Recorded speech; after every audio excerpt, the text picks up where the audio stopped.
That's been one of the things that the Trump administration has tried very hard to do, which is convince friends, allies, others not to use Huawei in the build-out of 5G, right? So we're moving towards a new generation of telecom. This new generation is going to be much, much faster, hundreds of times faster. And it is going to allow, when people talk about self-driving cars, you can't have self-driving cars without 5G, right? Because the cars are going to constantly need to communicate with each other and download data and everything else. So all of these things we're hoping to build in the future is going to require 5G. And we want to make sure that that system is secure and hopefully has US patents and standards and other things in it. So the US has essentially argued that you shouldn't trust Huawei, right? Because it's a Chinese company. The founder of Huawei, Ren Zhengfei, was an engineer in the People's Liberation Army, but I don't, not a huge deal, quite honestly, because if you look at, how many US companies we have that people also served in the military. The US has no evidence and never provided any evidence that there are any vulnerabilities or backdoors in Huawei product, right? We've never been able to say, look, here is a product that we know that Huawei weakened on purpose, and we have no evidence that, in fact, Huawei ever turned over data to the Chinese government, right?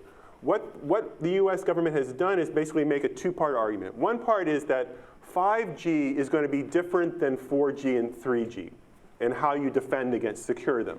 In 5G, there's very little difference between the core and the periphery, right? Between the base station and the entire network, because there's so much data moving back and forth. And the equipment manufacturer is constantly updating the software. They're always pushing software. So even if I know version 2.0 is safe, that might be updated a week later, and version 3.0 is not going to be safe, right? So 5G is very, very difficult to defend against. And the other part is you just can't trust Huawei. Right? You can't trust Chinese companies, in part because, as Patrick mentioned in his introductory comments, the Chinese passed this law, which I don't think they knew was going to have this reverberations, the national intelligence law, that in some readings seems to suggest that Chinese companies should engage in espionage.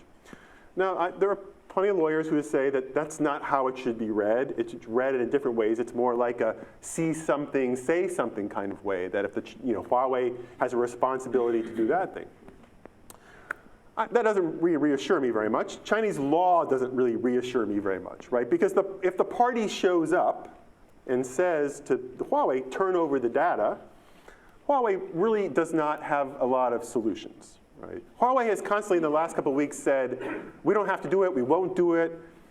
I wouldn't believe that, right?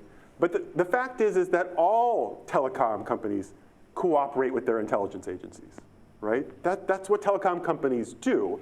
And so the argument then has to be how comfortable you are with the rules and regulations in liberal democracies that are more transparent and those in authoritarian states that are not transparent at all.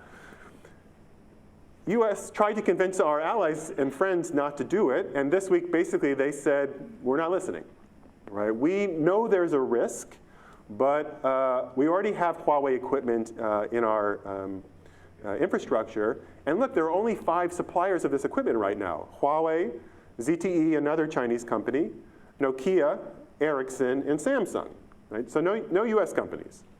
And Huawei is a third cheaper, right? So you're expecting us to rip this other stuff out.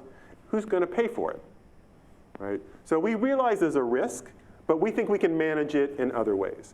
And I think that has really been the argument that developing countries are going to accept, right? If I am, in Ghana, and my big goal is access, right? I want my population to have access to these technologies. I'm going to think, look, I'm going to get spied on anyway, right? It's either going to be the US or the Chinese or both. So do I really care that much? No, I'm going to go with the product that's cheaper, and the Chinese are going to help fund it. And so, unfortunately, the Trump administration had a kind of argument that said don't do it, but didn't really have a follow-up that says if you're not going to do it, this is what we can provide in its place.